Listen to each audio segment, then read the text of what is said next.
Bienvenidos amigos de Apóstoles Digitales, Fides Online y Aeropostolado. Nueva emoción y en vivo y en directo desde la ciudad Santiago de Guayaquil, Ecuador. Os saludamos Roxana Mayorga y Amado Ibrahim. El tema de hoy es Mariología. Y damos la bienvenida a nuestro invitado, teólogo Víctor Gamboa Delgado. Bienvenido, doctor Víctor. Gracias, mi querido hermano Amado, mi hermana Roxana. Para mí es un placer estar nuevamente aquí en el programa. Muchas gracias. Gracias a usted. Doctor Víctor, ¿qué estudia Mariología? Bien, la Mariología es una rama de la teología dogmática dentro de la teología católica que estudia a la Santísima Virgen María. Y la estudia desde ambos enfoques, desde el punto de vista histórico y, por supuesto, desde el punto de vista teológico. Entonces, en sí, eso es la Mariología, el estudio sobre la bienaventurada Virgen María. Claro. Entonces, la primera pregunta debe ser, ¿quién es la Virgen María para nosotros los católicos? Bien, para los católicos, tanto de Oriente como de Occidente, para las iglesias coptas, bueno, para casi todo el cristianismo en términos general, María evidentemente es la madre de Jesucristo, eso está claro. Pero para nosotros, los cristianos católicos, es la madre de Dios. Digo esto porque en las corrientes protestantes, principalmente el protestantismo contemporáneo, no así el histórico, porque el luteranismo, por ejemplo, sí enseña que María es la madre de Dios. En cambio, el protestantismo contemporáneo, para ellos no, María no es la madre de Dios. ¿Por qué? Porque creen erróneamente de que al decir María, madre de Dios, es ella quien da origen a la divinidad, a Dios Padre como tal, y no es así.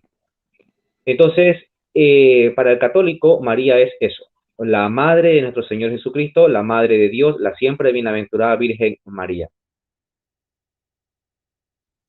Bueno, ¿y qué sabemos de la vida de nuestra Madre María? ¿Dónde nació? ¿Dónde vivió? ¿Qué sabemos de su vida? Bien, fuera de los evangelios, encontrar datos sobre María en el siglo I es verdaderamente escaso, casi no lo hay. Y eso pues resulta hasta cierto punto lógico en el sentido de que e incluso sobre Jesucristo mismo tenemos datos escasos, muy escasos. A duras penas Flavio Josefo va a citarlo entre líneas, Cornelio Tácito, por ahí algunas fuentes judías, y cada vez que se cita a Jesús en realidad no es la forma más agradable. De María un silencio absoluto, en realidad no lo hay. De María más bien sabemos nosotros de acuerdo a las fuentes de los evangelios y lo poco que nos puede ofrecer las cartas tanto paulinas como del resto del Nuevo Testamento. Pero sí me parece muy interesante de que a pesar de que es un personaje que si bien es cierto para los cristianos después de Jesucristo es el personaje más importante, en las escrituras se menciona muy poco y a pesar de eso, de ella podemos encontrar vastísima cantidad de documentos, fuentes, libros, testimonios, oraciones, advocaciones a lo largo de la historia del cristianismo. Es decir, que es un personaje verdaderamente interesantísimo, pero que si hemos conocido algo de María, tiene que ser forzosamente a partir de Jesucristo. No se puede desligar a María como un personaje solo. Siempre tendrá arraigada su presencia junto con Jesús. Y es ahí que para poder estudiar los orígenes de María, tenemos que remontarnos también a los orígenes de Jesús. Su lugar de nacimiento, como tal, no aparece de forma explícita en las escrituras. Se puede presumir desde el punto de vista histórico que ella nace en la ciudad de Belén, del reino de David. ¿Por qué? Lo presumimos porque recordemos que en el Evangelio según San Lucas y en el Evangelio según San Mateo se nos recuerda de que en tiempos del emperador Augusto, este decreta un censo. Y en ese censo tenían que viajar hacia el lugar de nacimiento para poder ser censados. Es un poco extraño porque hoy sabemos nosotros que para poder censarse no era necesario ir a su lugar de nacimiento, basta que te censes en tu lugar de residencia y con eso basta. Al fin y al cabo, la importancia de censarse era principalmente para los varones que aportaban con un salario económico, puesto que de ahí iba a salir el llamado tributum capitis, que era el impuesto que tenían que pagar hacia el Imperio de Roma. En todo caso, por ese viaje que realiza José y María hacia la ciudad de Belén, porque recordemos que, de acuerdo a lo que nos dice Lucas, ellos residían en la ciudad de Galilea, en Nazaret, al norte de Palestina. Entonces ellos hacen ese viaje hacia el sur, hacia Judea, hacia la ciudad de Belén. Entonces, desde ese punto podemos deducir quizás que ella nace en la ciudad de Belén, probablemente. De su nacimiento no sabemos nada de acuerdo a las fuentes canónicas. Lo poco que sabemos de ella parten de los evangelios apócrifos, que si bien es cierto, un evangelio apócrifo no debe ser bajo ningún concepto tomado desde el punto de vista espiritual o dogmático, pero sí que nos puede dar pequeñas pautas en un contexto histórico. Pero antes de hablar de ella como tal, como su nacimiento, quiero enfocarme en su nombre. ¿Por qué? Porque recordemos, y tú lo sabes, Amado, que para un niño o una niña el nombre que se le imponía era verdaderamente importante, ¿sí? No es como hoy ponemos cualquier nombre que se nos da la gana y verdaderamente unos nombres horribles. Pero en esa época era verdaderamente importante. El nombre tenía un significado principalmente con relación a las cosas del Señor, a las cosas de Dios, ¿sí? Y el nombre María, que parte del arameo Miriam, tiene un significado. Pero, ¿qué es lo que sucede? Que a lo largo de estos años, de estos 1000 años de historia, al nombre de María se le ha dado muchos significados.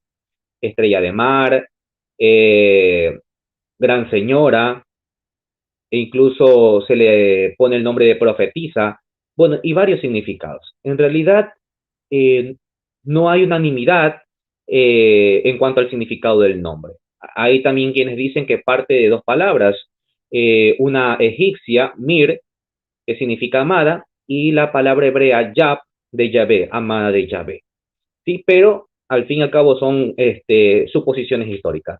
A mí me parece interesante, amado y amables lectores que nos están en este momento escuchando y viendo, lo que dice el doctor Martín Lutero me parece muy importante. ¿Sí? Recordemos que el doctor Martín Lutero, padre del protestantismo, jamás renegó en cuanto a los dogmas marianos existentes hasta la época en la que él vivió. Así que él murió creyendo todo tal y cual como le enseña profesa con respecto a la Virgen Santísima. Voy a citar una frase, una palabra de María, del doctor Martín Lutero con relación a por qué se le pone el nombre María y qué significa. Dice el doctor Martín Lutero, abro comillas, el evangelista llama a la Virgen María, en hebreo Marián, que para nosotros tiene la misma significación que mar amargo. No sé de dónde recibió ella ese nombre. Había entre los judíos la costumbre de poner a sus hijos el nombre de acuerdo a la circunstancia de los tiempos en que vivían. En el tiempo en que Jesús nació había una gran amargura entre los judíos, pueblo pobre y totalmente oprimido, tanto desde el punto de vista religioso como desde el punto de vista político. Por esto, el pueblo se encontraba apenado y amargado. En este contexto menciona Lucas el nombre de la Virgen, como si quisiera decir, la situación de entonces era de tal amargura que ella hubo de llamarse con el nombre de todos los apenados. Cierro comillas. Dice el doctor Martín Lutero el 3 de marzo de 1521, su padre Joaquín la llamaría Miriam, es decir, Tristitia, Turbatium Aeorum, al contemplar la pésima situación de aquella tierra a causa del gobierno arbitrario de Herodes. Diría, su nombre es tristeza. Bien, es interesante porque Martín Lutero va a citar un contexto histórico, y es verdad, recordemos que la tierra donde nace María es Palestina, y Palestina es una provincia más de todo el orbe del Imperio de Roma. Nadie se siente a gusto sojuzgado bajo un imperio, donde hay que pagar impuestos, donde hay sometimiento y muchas veces esclavitud. En ese sentido, el pueblo de Israel era un pueblo totalmente amargado, como cualquier otro pueblo sometido bajo el imperio de Roma. Y es interesante y es linda la palabra que dice Martín Lutero, donde dice, la situación de entonces era de tal amargura que ella hubo de llamarse con el nombre de todos los apenados. A mí esto me evoca algo muy importante, porque así como Jesús cargó sobre su hombro los pecados del mundo entero para luego redimirnos ¿verdad? Así ella hubo de cargar sobre su hombro toda la amargura del pueblo de Israel. Aunque ustedes no lo crean, al menos para mí es verdaderamente lindo este gesto que hace el doctor Martín Lutero. Quizás a algunos no les guste, Mar Amargo suena muy feo, quizás con relación a Estrella de Mar, nombres mucho más bonitos, pero desde un punto de vista histórico tiene un sentido verdaderamente interesante y verdaderamente apasionante. Entonces, sería el nombre Mar Amargo o Tristeza, y ya sabemos el contexto histórico. Bien, quien le pone el nombre, lo dice el doctor Lutero, es cierto, lo pone el padre. ¿Sí? Recordemos que en el ritual de la purificación, cuando nacía la criatura, al octavo día, de acuerdo al Evangelio según San Lucas, capítulo 2, versículo 21, se le ponía al niño el nombre, el padre lo hacía y además le hacían la circuncisión. En la niña, evidentemente, no se hace la circuncisión, pero sí que se le hace la imposición de los nombres. Esta imposición del nombre se lo hacía en la casa y era, a pesar de que era algo doméstico, era verdaderamente solemne. Y quien lo ponía era el padre, Joaquín. Bien, ¿cómo sabemos de qué se llama Joaquín? Eso lo sabemos por los evangelios apócrifos. El protoevangelio de Santiago es un evangelio apócrifo que data del siglo segundo y es un evangelio verdaderamente interesante, donde nos va a narrar antes del nacimiento de María, su nacimiento y también eventos que se encuentran ya en los evangelios canónicos. Entonces, él nos va a decir que el papá de María se llama Joaquín, que era un sumo sacerdote, obviamente de los saduceos, y su mamá se llama Ana. La madre era estéril, no podía tener hijos. Por consiguiente, ella se consideraba una mujer maldita, una mujer que no podía tener hijos, que era estéril, estaba prácticamente condenada a la maldición de Yahvé. Y él no podía ofrecer holocausto en el templo precisamente por la misma maldición que recaía sobre sí. Así que ambos empezaron a orar hacia Yahvé, pidiéndole pues que le concediera un primogénito, ya sea hombre o sea mujer. Entonces es ahí que se les concede el milagro, Yahvé les anuncia por separado a ambos padres de que van a procrear una criatura, ¿sí? Pero para esto, Ana va a hacer una promesa. Antes de que nazca, ella, sin saber si es niño o niña, ella va a hacer una promesa, y es que al tercer mes de nacida, perdón, al tercer año de nacida o nacido, lo entregaría al templo de Jerusalén para que ésta sea criada como ofrenda a Dios en el templo por los sumos sacerdotes. Perdón, al segundo año. Entonces, bueno, resulta que nace la criatura. De acuerdo al protoevangelio de Santiago, ese nacimiento es un poco sobrenatural. Dice que la niña nació y creo que a los pocos meses ya empezó, ya caminaba, los 2, 3 meses caminaba. O sea, hay elementos un poco ya supersticiosos, ¿no? Que hubo cánticos, ángeles, etcétera, etcétera, casi algo como divino. Pero lo cierto es que la madre va a cumplir la promesa, aunque no al segundo año como ella prometió, sino al tercer año, porque ella mismo consideró que ya la niña estaba un poco más grandecita. Y la entregan al templo de Jerusalén. La entregan al templo, se cría con los sumos sacerdotes, con todo el dolor del alma la madre la entrega, pero se cría con los sumos sacerdotes. Y desde ahí podemos nosotros poder entender quizás ese conocimiento tan profundo que ella tiene sobre las cosas de Dios. Eso lo podemos ver en esa magnífica oración que ella hace, llamada, la conocemos como el Magnificat, ¿no? Después de la Anunciación. Tiene un profundo conocimiento, además de que también lo podemos nosotros notar por el conocimiento que tiene Jesús. Alguien dirá, pero es que Jesús es Dios, tiene que saber la Escritura. No es así. Sí, Jesús es Dios, eso nadie lo discute, evidentemente, pero Jesús también es un hombre y como tal va progresando en conocimiento poco a poco.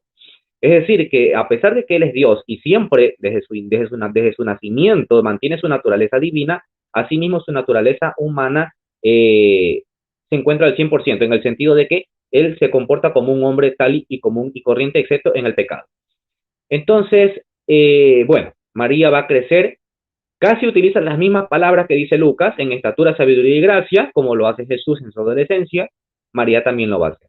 De ahí no se va a saber casi nada, y va a pasar que cuando ya María tiene 14 años, entre 12 y 14 años más o menos, evidentemente ya es la etapa adulta de María y de toda mujer judía de la época.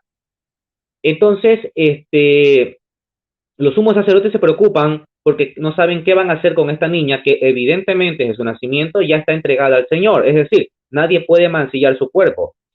Así que van a preocuparse en ella y van a elegir entre los tantos hombres, todos los hombres viudos, ojo, viudos de Jerusalén, para que la tomen por esposa. A quien salga por suerte, evidentemente por bendición de Yahvé. Y es ahí que van a llamar a todos los hombres viudos de la época. Y la suerte, dice el protoevangelio, va a caer sobre José de Nazaret, un hombre que ya era viudo, dice el protoevangelio, que tenía 80 años de edad y que había tenido un matrimonio anterior con 4 hijos varones y 3 mujeres. Los 4 varones tienen los mismos nombres que aparecen en los hermanos del Señor ya en los evangelios canónicos. Entonces es ahí que José en un principio se niega, puesto que considera que ella es como una nieta, una nieta, dice, ella puede ser mi nieta, pero al fin y al cabo tiene que obedecer a las leyes de los sacerdotes y termina accediendo. Entonces, para no irme ya más lejos, porque me imagino que van a haber preguntas sobre el tema de la virginidad, etcétera, etcétera. Entonces, hasta ahí el evangelio apócrifo, el resto podemos complementarlo ya con los evangelios canónicos. María se encuentra en una región, ella nace, como vuelvo a repetir, en Belén, en la Palestina. Era una región, como ya dijimos, oprimida por el Imperio de Roma, pero la mujer en realidad tenía un papel bastante limitado dentro del contexto histórico donde ella se desenvolvía.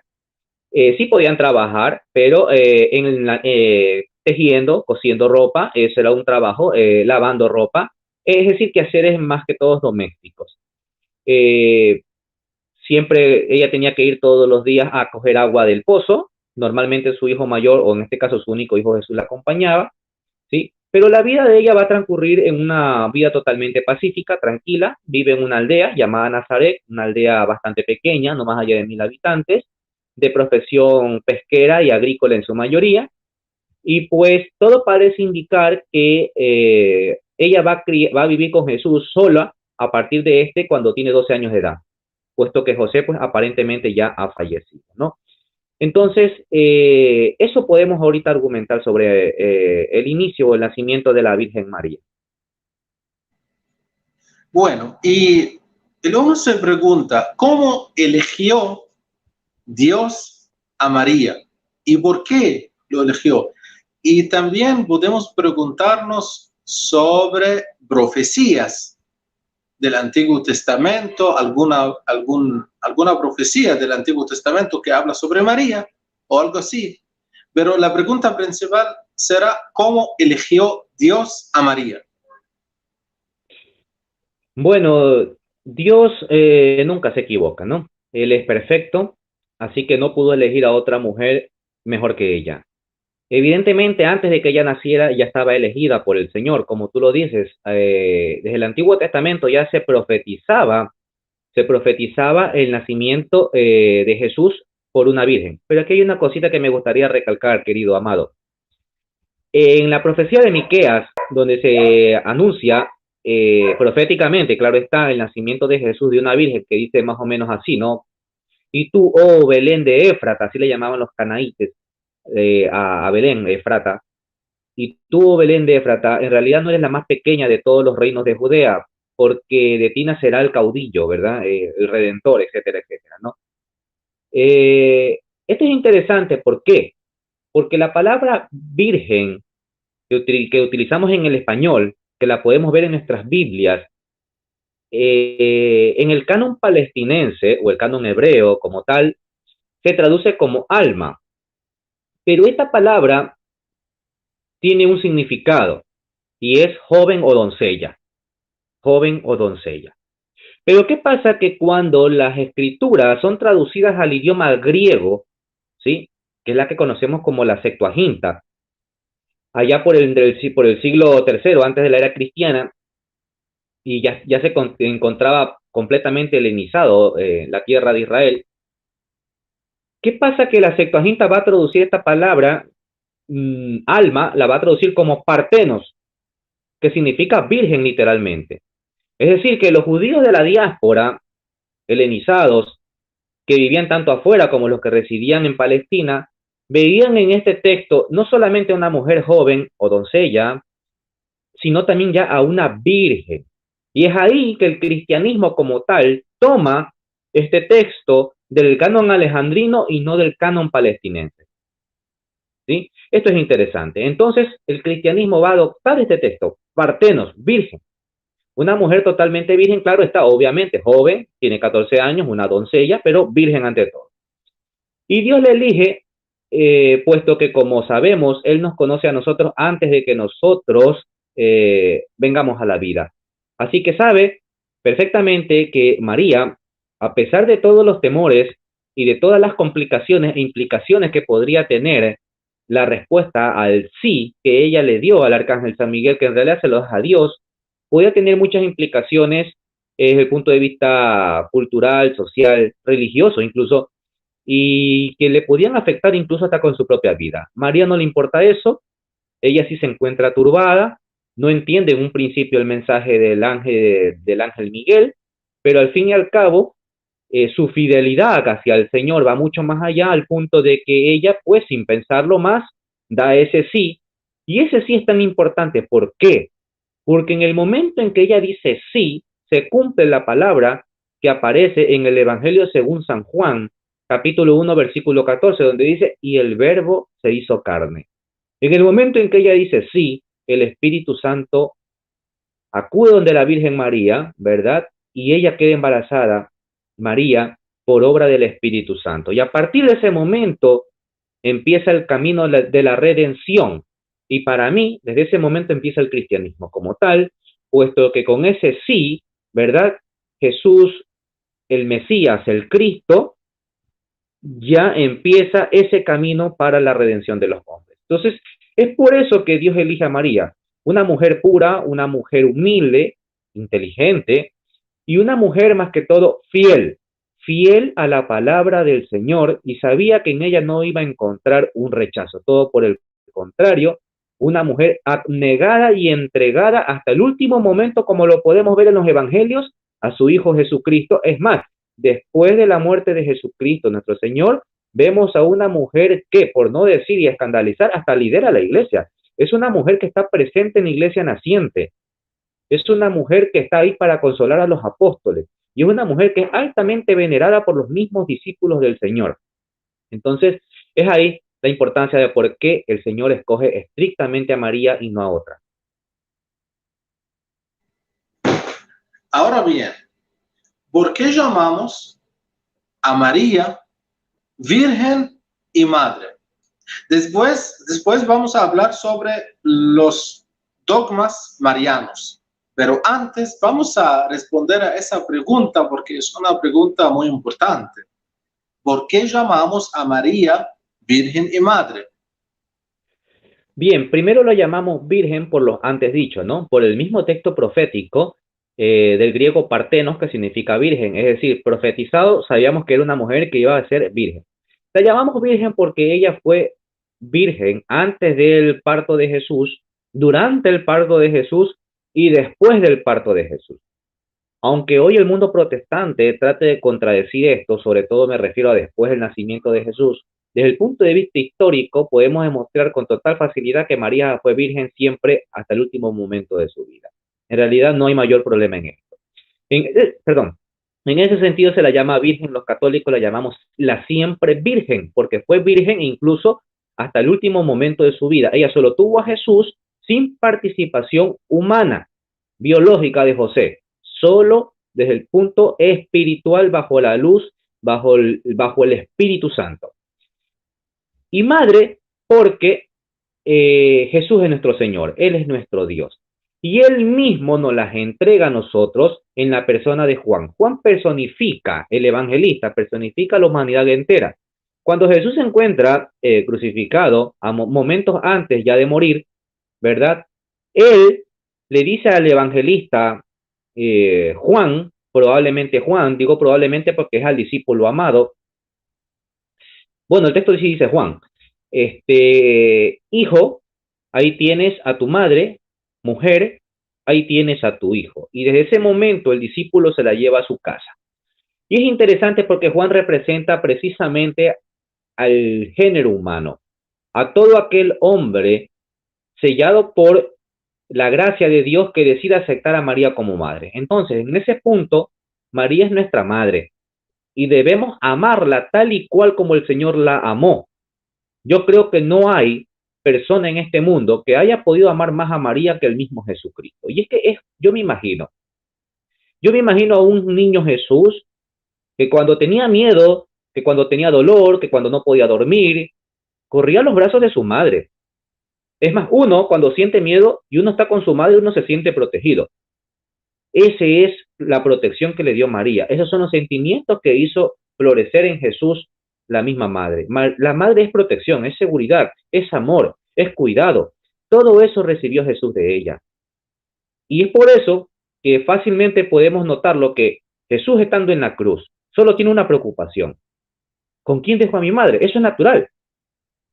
¿Con quién la dejo? Entonces voy a buscar a una persona que yo estoy convencido de que me va a servir de mucho. No lo busco a Pedro. No porque Pedro sea malo, al contrario, es el líder de la iglesia, es una de las personas más queridas por el Señor. Pero Pedro ya es un anciano, va a morir pronto probablemente. Entonces, ¿con quién voy a dejar a mi mamá que aún está joven? Entonces, voy a buscar al discípulo más joven. De acuerdo a la tradición es Juan. Pero no solo eso, dice un evangelio apócrifo que se lo escoge a Juan por un motivo, que es virgen. Juan también es virgen. Entonces Juan es el único que se siente digno, que es digno de llevar a una mujer tan pura y virgen como María. Esas son las dos causas o los dos motivos por el cual Jesús entrega a su madre a Juan. Entonces María se convierte en la madre de todos los cristianos y nosotros la recibimos con amor, tal y cual como la amó Jesús. En ese sentido, María es virgen y madre de cada uno de los cristianos.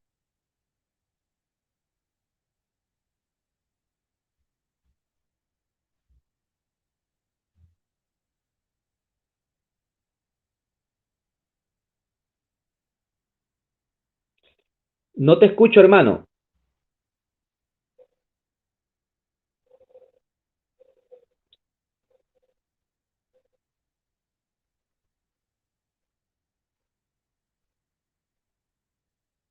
No te escucho, hermano. No se escuchó tu pregunta.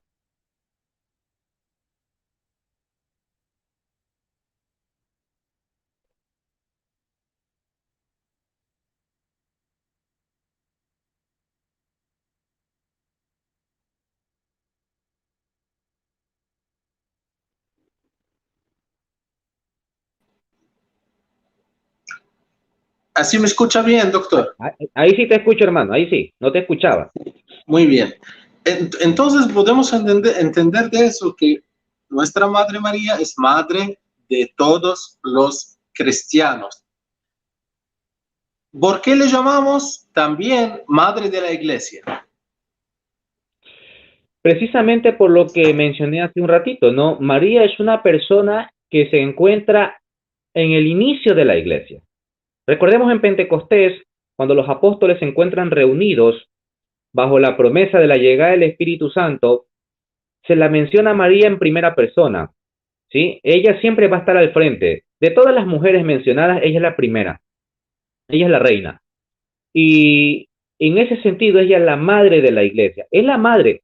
Si Jesús ya no está, que es el Mesías, que es el Dios, que es el Redentor, que es el líder de la iglesia, al no estar él y los apóstoles que aún se encontraban con dudas, que se encontraban con temor, es María la que va a suplir ese puesto de Jesús. Vamos, no estoy diciendo que ella sea diosa, ni mucho menos, pero es aquella persona que va a dar seguridad a los apóstoles.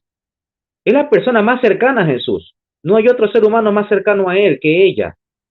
Entonces ella está ahí para, como buena madre, darle fortaleza a ese séquito de seguidores que estaban esperando una promesa, que era la llegada del Espíritu Santo. Entonces, en ese sentido, ella es la madre de nuestra iglesia, de la iglesia naciente. Y así se ha ido demostrando en el transcurso de los años, de más de 2000 años de historia, donde pues nuestra Madre Santísima ocupa el puesto más privilegiado después de Dios. Entonces, en ese sentido, ella es madre de toda la comunidad cristiana. Iglesia significa eso, ¿no? De la palabra griega eclesía, que significa asamblea, ¿no? En este caso es una asamblea de carácter religioso, donde nos congregamos en torno a una misma credo religioso, ante el único Dios. Y María es la madre de esa iglesia por ser la madre de nuestro Dios. Aquí también se puede hacer relación, o mejor dicho, hay relación entre Eva y María. En el sentido de que así como por un ser humano entró el pecado al mundo, dice el texto, así como por el hombre entró el pecado al mundo, en realidad el pecado entra en primera persona por Eva. Eva es la persona que cae ante la tentación del diablo, de la serpiente, ¿no? Simbolizada con la serpiente. Pero así como ella nos trajo ese mal, el pecado, y producto de ellos el pecado original, asimismo María, claro está, a la inversa, en este caso de forma favorable para la humanidad, nos trae la redención. Si Eva por un lado nos trajo la maldición del pecado y la muerte, María por otro lado nos trae la salvación y la redención, porque con su generoso sí, ella trae a la luz del mundo, de la vida, al mismo Dios, al Redentor. Entonces ahí podemos ver nosotros ese paralelismo entre Eva y María. Mientras Eva nace creada a la perfección, ¿verdad? Por Dios, poco a poco va desgastando su perfección, al punto de caer en el pecado. En cambio, María, que nace como un ser humano totalmente humilde, sencilla, poco a poco va llenándose de gracia y de santidad hasta alcanzar a ser lo que ella es, ¿sí? Entonces, mientras una se desgasta, la otra se eleva. Y María, pues, es nuestra reina, precisamente por eso, porque en virtud de su humildad y su obediencia, llegó a ser reina de los cielos y es nuestra reina de la iglesia. De ese punto podemos nosotros anotar ese paralelismo.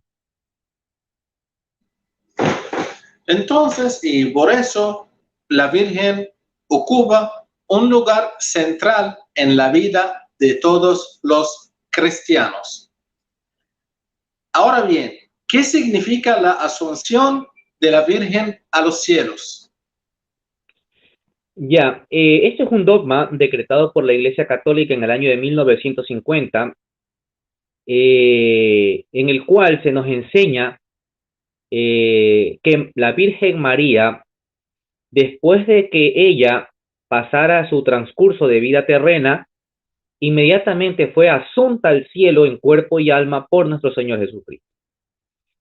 Cabe recalcar que a pesar de que el dogma se lo formula prácticamente en el siglo pasado, 1950, eso no quiere decir que antes de ello no se creía o no se enseñaba esto. Todo el contrario, el dogma lo único que hizo fue simplemente ratificar lo que a lo largo de los años esto se ha venido enseñando. Principalmente la iglesia oriental, desde el siglo segundo, ya enseñaba la asunción de la Virgen María. Ya había fiesta sobre la asunción de ella. Sin embargo, y aunque eso nos queda totalmente claro de que María subió a los cielos en cuerpo y alma, lo que no contempla el dogma y lo que está sujeto a una interpretación es si ella murió o no murió, ¿ya? El dogma no lo contempla, en realidad. Se habla de la dormición de María, en el sentido de que la Virgen María simplemente durmió, ¿sí? Y inmediatamente fue asunta al cielo. Por otro lado, hay otra corriente teológica que dice que no, que ella sí murió, como todo mortal. Vamos, si Jesús murió, ¿por qué no la madre, que es un ser humano? Entonces, ella muere, pero antes de experimentar corrupción su cuerpo, ¿sí? Porque su cuerpo es incorruptible, inmediatamente Dios, Jesucristo, se la lleva a sí mismo a los cielos. Verás, mira, el dogma está claro, eso nos queda totalmente claro. Pero si lo analizamos de un contexto histórico, resulta un poco incómodo. ¿En qué sentido? Y es por eso que a la larga trajo un poquito de dificultad desde el punto de vista histórico en el campo para formular el dogma como tal. ¿Por qué?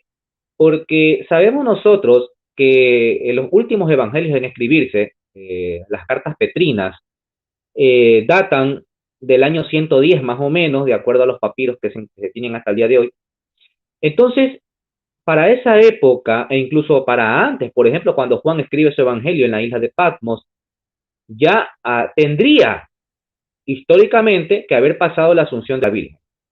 Pero es novedoso de que un acontecimiento tan magnífico, tan sobrenatural, no fue plasmado en los evangelios.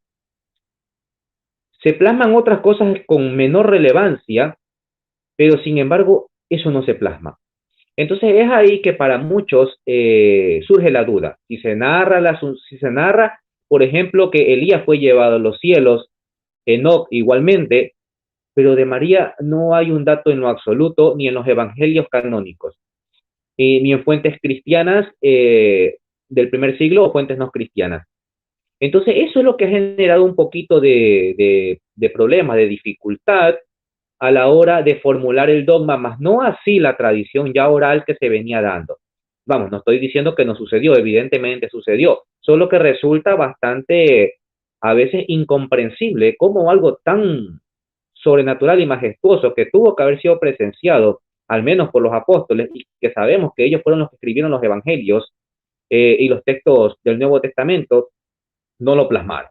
Pero en todo caso, también nos queda claro desde el punto de vista histórico, como vuelvo a repetir, la Asunción de María es un tema que ya se trataba de los inicios del cristianismo, por tradición oral. Entonces, desde ese punto, permite fortalecer y a la larga, pues, terminar con el dogma de la Asunción de María. Ella es asunta a los cielos. Producto de esto también hay una interpretación en el libro del Apocalipsis, ¿verdad? Donde se la ve a ella, estrella coronada, ¿verdad? Sus pies sobre la luna, etcétera, etcétera, cuyo texto hace alusión de forma indirecta en términos cronológicos, es decir, secundaria a María, puesto que sabemos que también tiene un significado en cuanto a la iglesia, perdón, en cuanto a la tierra de Israel, ¿no? Es decir, en un texto se pueden dar varios significados, ¿no? Y en este caso, pues, en el libro del Apocalipsis, donde hace alusión a este tema, pues lo vemos como una alusión a María en el cielo coronada por los ángeles en cuanto a que ella está asunta al cielo. Es innegable que María está en los cielos, ¿sí? Empezando porque el alma es inmortal. Desde ese punto, y segundo, pues por todas las virtudes. Y solamente por razonamiento común, ¿no? Solo razonamiento común. Si yo soy un ser humano, ¿no? Y resulta que yo estoy en los cielos y a mí Dios me pide un deseo. Lo primero que yo voy a pedir es que mi madre esté conmigo, ¿sí? Y Jesús, que es Dios, que tiene la facultad para resucitar muertos aquí en la tierra, ¿por qué no va a pedir estar con su misma madre gozando en los cielos? Más allá de que evidentemente María se lo ganó por voluntad propia, con todo merecimiento, estar en los cielos. Así que si un ladrón como el que aparece en los evangelios, que se gana el cielo en el último segundo por el solo hecho de reconocer a Jesús como el Mesías, como Dios, cuánto no más una persona como María, que toda su vida vivió para el Señor y que no solo eso, fue predestinada, ya ella fue elegida por Dios para la redención. Así que creer que ella está muerta, no solamente que es teológicamente inconcebible, sino que es verdaderamente, desde el punto de vista lógico y racional, sería un absurdo. Muy claro este punto. Entonces, vamos a hablar sobre las virtudes de María. ¿Cuáles son las virtudes que nos enseña la Virgen María? Bien, la primera virtud que nos enseña la Virgen María, para mí, es la obediencia, porque ella desconoce lo que está pasando. Cuando el ángel se le presenta y le dice, alégrate llena de gracia, cabe recalcar una cosa, la palabra original que aparece en el idioma griego, que evidentemente parte del hebreo, es alégrate, si no es salve. Salve es una palabra latina que es un saludo majestático, un saludo de realeza, ¿no? Tampoco significa ese salve salvación, como a veces los protestantes dicen, no, el mismo María necesita la salvación de Dios porque la misma oración que ustedes rezan ahí dice, Dios te salve, o sea, como que Dios te va a salvar. No, no, salve es un saludo majestático. Entonces, en el momento en que el ángel le dice, alégrate llena de gracia, el Señor está contigo, ¿verdad? En ese momento que le explica lo que le va a suceder, María con todo temor accede, aún sin conocer lo que va a suceder posteriormente, ¿no? En un contexto judío donde una sociedad es bastante patriarcal, machista, y pues donde el papel de la mujer era totalmente relegado, prácticamente pues simplemente a procrear. Entonces, y más aún ella, que no había conocido varón, hombre alguno, y que probablemente tampoco, digo probablemente tampoco ella quizás lo tenía en mente, al menos por ese momento, aunque probablemente quizás nunca. Entonces, la obediencia sería para mí primera virtud que tiene ella. Pero esa obediencia radica en otra virtud que es precisamente la fidelidad a Dios, ¿sí? Ella accede generosamente por voluntad propia, por obediencia, pero por un amor, por fidelidad al Señor. ¿Sí? Ella lo conoce muy bien, seguro que le enseñaba de Dios muy bien a Jesús, seguro que sí, esa era la misión también que tenía la madre. Sabemos que las mujeres solían hacer la oración a la hora de comer, ¿sí? También hacían los niños, el varón, claro está, pero la mujer sí tenía también ese papel fundamental, la oración. Entonces, fidelidad, obediencia, también ella va a tener entre sus virtudes ese, esa fidelidad a Dios, claro está, pero también a su hijo. Ella lo va conociendo poco a poco, y es ahí que ella hasta el último momento no desconfía de su hijo. Sabemos por los evangelios que los hermanos de él, de Jesús, entiéndase por hermanos, no hijos biológicos de María, llegaron a pensar que Jesús estaba loco, dice, pero ella no. Ella creyó siempre en su hijo, hasta el último momento. Entonces vamos a ver que también hay una fidelidad hacia su hijo, aun cuando ella desconoce todas estas cosas. Mira, amado, y a todos los que nos hacen el favor de vernos, yo estoy convencido en algo con respecto a las bodas de Caná. Mira, se nos enseñan los evangelios que en las bodas de Caná Jesús hizo el primer milagro, ¿sí? Yo estoy convencido de que no fue así. Yo creo que se hizo el primer milagro público, pero no el primer milagro que haya hecho Jesús. Y te lo voy a decir por qué. Cuando se acaba el vino, María acude a la persona menos esperada, que es Jesús. Si le dice a Jesús, hijo, se les acabó el vino, ¿qué saca con decirle a Jesús? ¿Acaso Jesús va a ir a comprar el vino con su propio dinero? ¿Qué puede hacer Jesús desde el punto de vista humano para solucionar el problema si se acabó el vino? Nada. Ah, pero sí que puede hacer algo sobrenatural que solo María lo podía conocer.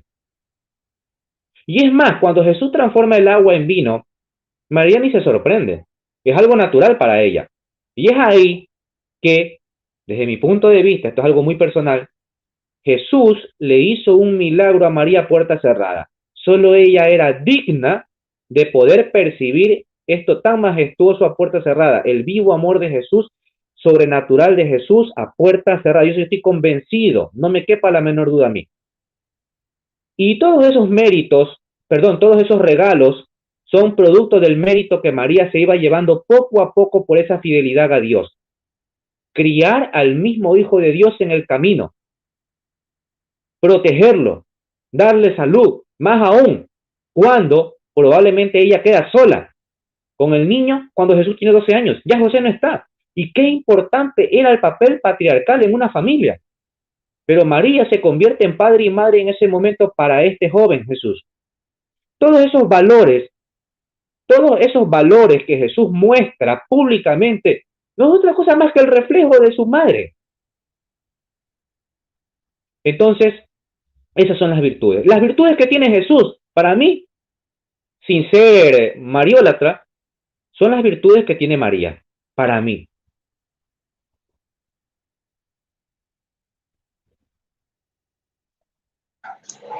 Sí, hermano, aquí también tenemos que hablar sobre el no pecado, no hacer pecado. ¿Por qué la iglesia dice que María no tuvo pecado? Bien, tú has dicho algo verdaderamente real, la iglesia, porque la Biblia como tal solo menciona que la única persona que no ha cometido pecado es Jesucristo, ¿ya? Pero la iglesia nos ha enseñado a nosotros, y no es en vano, ¿sí? Que María tampoco ha cometido pecado. Y que no solo eso, sino que además que ella nace sin el pecado original. ¿Sí? Todos los mortales, todos los seres humanos nacemos con el pecado original menos ella. Es decir, que ella fue libre del pecado original y no solamente eso, sino que además prácticamente fue libre de la concupiscencia. Ella no tenía tendencia al mal. Si no hay tendencia al mal, no cometes pecado. Pero ¿por qué se nos enseña esto?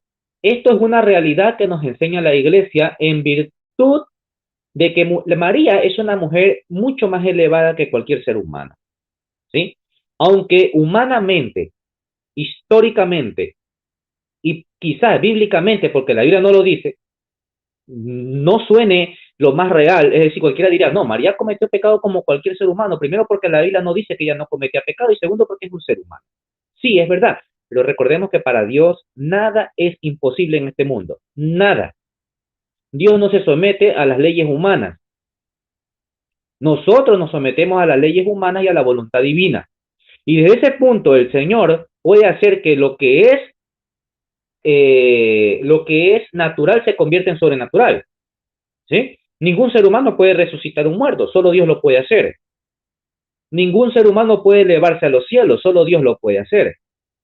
Entonces, asimismo, como es inconcebible un parto, porque la gente dice, no, es que es imposible que María no tenga pecado. Ah, pero también es imposible que una mujer dé a luz por obra del Espíritu Santo. Tú no ves a una mujer en cada la vuelta de la esquina de tu casa dando a luz por obra del Espíritu Santo. Eso solo lo vemos en una única persona, en María Santísima. Asimismo, si ese parto fue tan sobrenatural y que de hecho no lo niega ningún protestante, porque todo protestante está totalmente convencido, cristiano en términos generales, protestante, católico, etcétera, de que María nace por obra, de que María quede embarazada por obra del Espíritu Santo y que eso es algo tan sobrenatural, ¿por qué no creer que ella fue preservada de todo pecado por obra sobrenatural? Si para Dios nada es imposible. Y más aún cuando lo podemos notar en virtud de todo lo que ella realizó en la vida de nuestro Señor por la vida de la iglesia y lo poco que nos puede dar los evangelios, que para mí, aunque son pocos, es totalmente claro y contundente. Entonces, María, en ese sentido, pues ella no tuvo pecado, además de que Jesús no puede nacer en un vientre manchado, Jesús tiene que nacer en un vientre impoluto, santo, puro, resplandeciente, sin mancha. ¿Sí? Si Jesús era, vuelvo a repetir, si Jesús era lo que fue, es porque su madre también lo fue así. ¿Sí? Y por eso Jesús la honró y la amó y le respetó.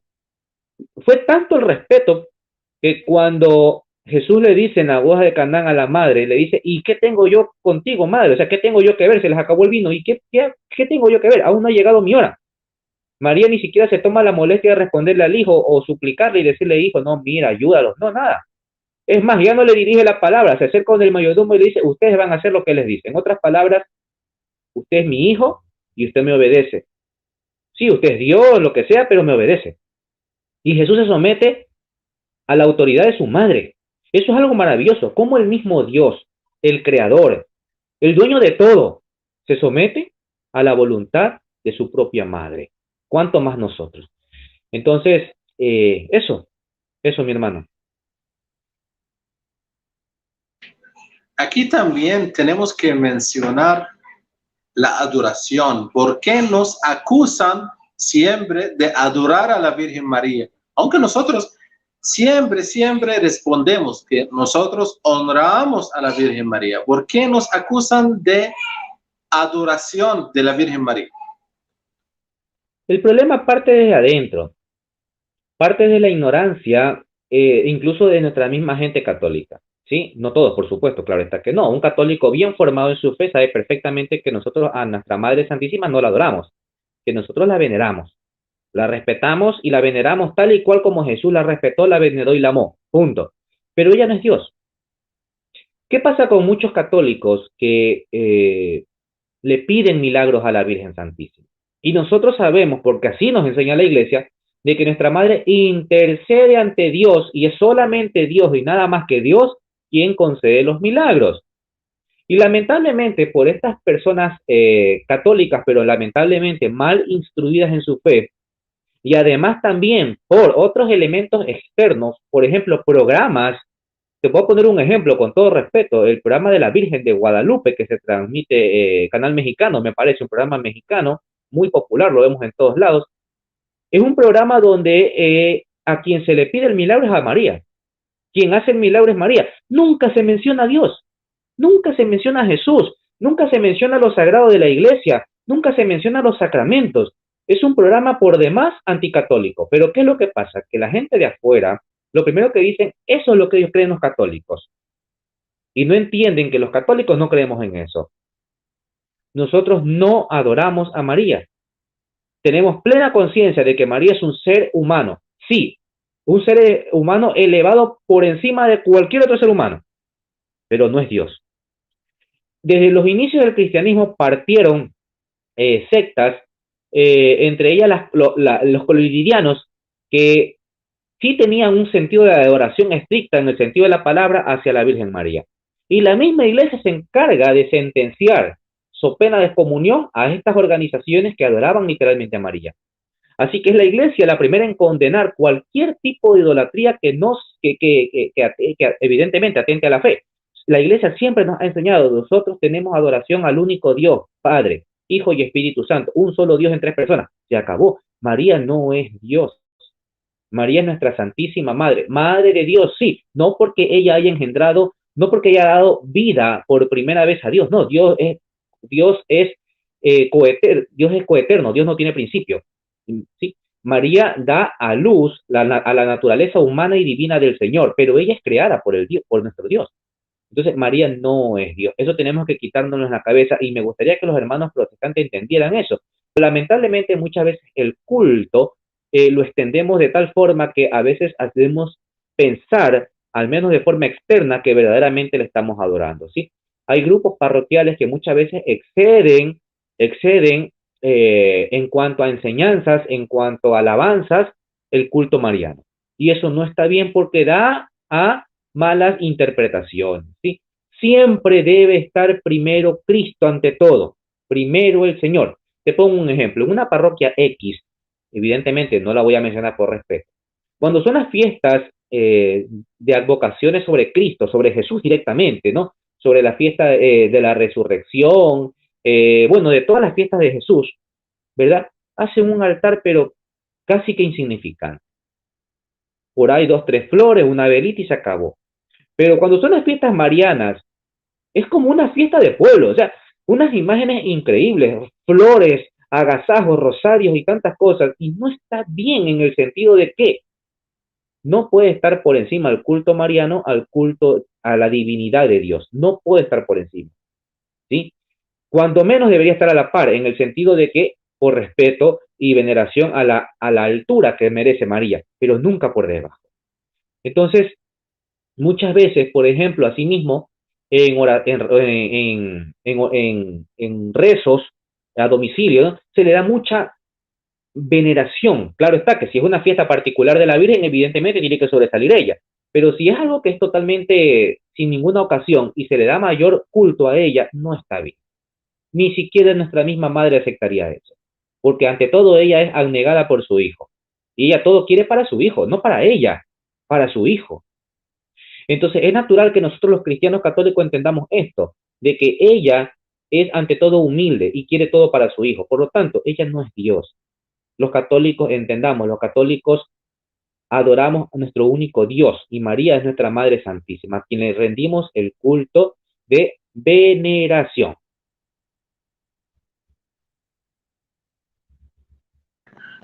Sí, muy claro este punto. Entonces, vamos a hablar sobre el rosario. Y aquí yo tengo una pregunta. ¿Cuándo se empezó a rezar el rosario en la historia de la iglesia? ¿Fueron los padres de la iglesia? Bueno, te soy honesto, como tal, el rosario en la oración como la conocemos nosotros, lo desconozco. Pero lo que sí te puedo decir es que la oración mariana, la oración hacia María, es tan antigua que tenemos una de las primeras oraciones que datan del año 250, una oración que se llama en castellano, porque está en latín evidentemente, bajo tu amparo nos acogemos. Esa es la primera oración mariana que tenemos nosotros como fuente documental, es decir, que hay documentos, ¿ya? Pero tenemos testimonios de padres, de personajes de la iglesia cristiana que con anticipación ya hacían oraciones a la Santísima Virgen María. Es decir, que aunque de ella no se hable desde el punto de vista histórico en el siglo I, muy entrado el siglo II, ya tenemos oraciones sobre la Virgen María. Vuelvo a repetir, bajo tu amparo nos acogemos una de las primeras, ¿sí? Y el culto a María, evidentemente con sus oraciones, han sido bastante significantes, que han ido, pues, evidentemente aumentando por sus distintas advocaciones también. Pero el rosario como tal, como lo conocemos hoy en día, desconozco yo, que soy honesto, cuándo se originó. Pero evidentemente es una oración que parte de una estructura bíblica. O sea, no es una oración inventada, que aun cuando fuera inventada no tendría nada de malo, porque al fin y al cabo una oración ese es el diálogo que tiene uno con Dios. Pero esta oración, que al mismo tiempo es un rezo, tiene una parte bíblica. Mejor dicho, todo es bíblico, ¿verdad? Dios te salve María, llena eres de gracia, el Señor está contigo, lo vemos en la Anunciación, ¿verdad? Bendita tú entre todas las mujeres y bendito el fruto de tu vientre Jesús, es el diálogo que tiene María con su pariente Isabel, ¿verdad? Ruega por nosotros, Santa Madre de Dios, María es Santa, Madre del Señor, ruega por nosotros la intercesión que ella nos hace, la intercesión de los santos, ¿verdad? Para que seamos dignos de alcanzar, bueno, ruega por nosotros, Santa Madre de Dios, etcétera, etcétera, ¿no? Entonces, toda esa oración parte, evidentemente, de las Escrituras. Y con plena seguridad, los primeros cristianos la recitaban, ¿sí? Los primeros cristianos inmediatamente se iban fragmentando del judaísmo, ellos también pusieron sus oraciones particulares y sus símbolos particulares. Ya en las catacumbas de Calixto, de Priscila, vamos a ver nosotros simbología estrictamente cristiana, ¿no? El pescado, el pan, posteriormente, pasando un par de siglos, vamos a ver a Jesús el buen pastor, ¿sí? Vamos a ver simbología cristiana, crucifijos, en las ruinas de una sinagoga en Cafarnaúm, que eso fue descubierto ahora poco en el siglo pasado. Entonces, siempre se utilizaron oraciones cristianas y eso forma parte del culto de los inicios del cristianismo. Ahí la Virgen María no ha sido exenta de ella. Seguro que, como te digo, al menos el documento más antiguo que tenemos data del año 250, pero también ya tenemos testimonio de padres que recitaban a la Virgen María con anticipación. Aquí también queremos saber por qué la iglesia llama a María reina. Plena. Reina. La reina de la iglesia. ¿Por qué le llamamos la reina? Reina, no, yo no he escuchado eso, hermano amado, no he escuchado yo esa palabra. Reina. Sí. Bueno, entonces, eso está claro por qué rezamos el rosario y está en la Biblia. Usted mencionó que el rosario tiene un fundamento bíblico. Completamente bíblico. Algunas personas dicen, sí, algunas personas dicen que las apariciones de María son cosas del demonio, se dice. Aquí vamos, hermano, a hablar sobre las apariciones de la Virgen María. ¿Cuántas apariciones tenemos en la historia verificados por la Iglesia Católica? Bueno, en realidad verificadas por la Iglesia Católica, perdón, y como tal divulgadas, en realidad no son muchas, en el sentido que si lo comparamos con las distintas apariciones que profesan distintas ciudades, pueblos, comunidades, etcétera, etcétera, ¿no? Solo por ponerte aquí un caso, aquí en nuestro mismo país, el Ecuador, hay distintas evocaciones marianas por las supuestas apariciones que ya ha tenido, ¿no? La Virgen del Quinche, bueno, tantas que hay, ¿no? Pero la iglesia en ese sentido es muy recelosa, como es obvio, debido a que también se ha podido observar bastante timo, bastante truco, bastante mala intención en cuanto a supuestas apariciones marianas con el objetivo lucrativo. Tampoco es que sea demoníaco, si bien es cierto, el demonio puede hacer eso, sí, no digo que no. Tenemos un caso, por ejemplo, hay un testimonio, no sé qué tan histórico lo sea, pero al menos como anécdota, el padre Pío de Pietrelcina se encontraba en su oratorio con uno de sus discípulos y se le aparece la Virgen María. Ante esto, la Virgen se le acerca y la primera reacción que tiene el padre es escupirle en la cara. A lo que le escupe en la cara, la aparición mariana se convierte inmediatamente en lo que era, en el diablo. Y pues el padre, bueno, el demonio se fue, etcétera, y este discípulo le pregunta al padre cómo es posible, cómo se dio cuenta que no era la Virgen María, y él le dice pues, que él no se sentía.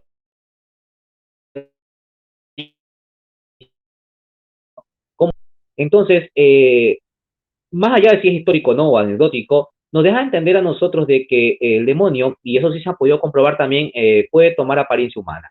y apariencia de la Virgen sí que lo puede hacer. Pero en todo caso, la Iglesia mantiene mucho celo en ello. Hay investigación, no es porque aparece una imagen ya inmediatamente se la cree, no es así. Hay una comitiva científica, una comitiva para el estudio de la fe, etcétera, etcétera, de los santos y tantas cosas que la Iglesia enseña para avalar o desmentir esta supuesta aparición. Sí, entre las apariciones reales tenemos, por ejemplo, la Virgen de Lourdes, la Virgen de Fátima, evidentemente la Virgen de Guadalupe, que son las más conocidas, por así decirlo. Pero, vuelvo a repetir, la iglesia es muy recelosa en eso, es demasiado recelosa y pues lamentablemente la gente a veces es muy supersticiosa y pues fácilmente caen en el engaño de embaucadores que hacen por cualquier forma a veces aparecer algo mariano, ¿no? Como que llora, que le salen lágrimas o que le salen sangre de sus ojos y muchas veces se ha podido demostrar que son falsas, ¿no? Pero afortunadamente la iglesia no se deja fácilmente engañar por estas cosas, ¿no? Es ahí que cuando la iglesia determina que una aparición mariana es aceptada por la iglesia, esta tiene ya toda credibilidad desde el punto de vista científico, desde el punto de vista teológico.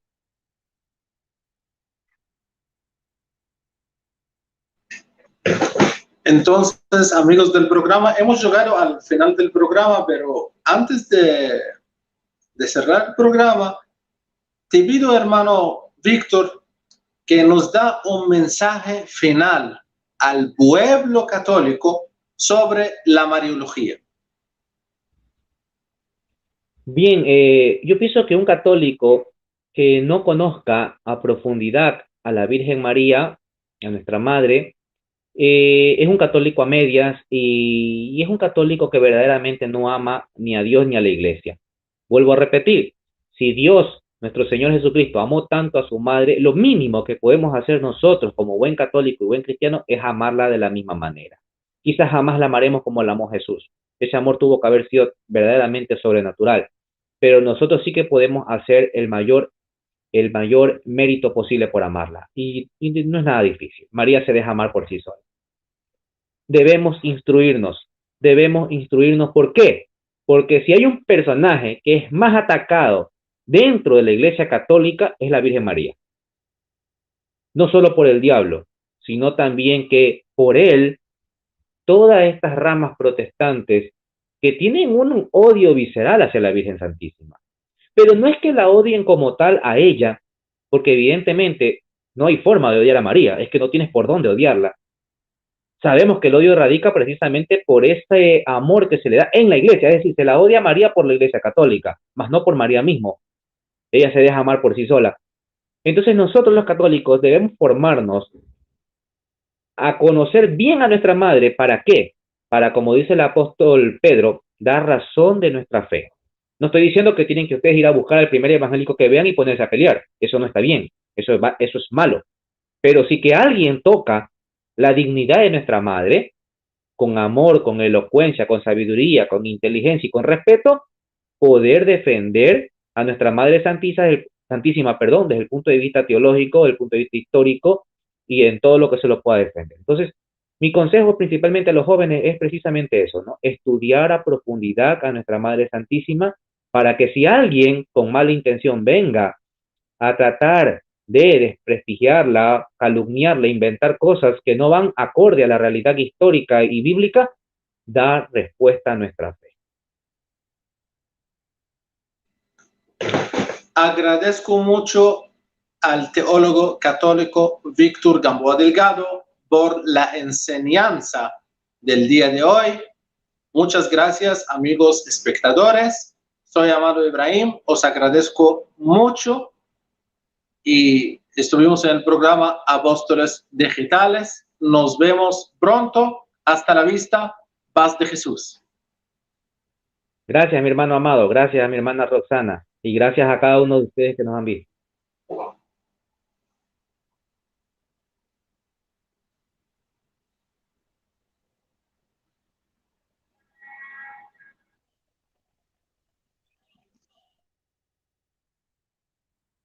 Gracias a usted. Muchas gracias por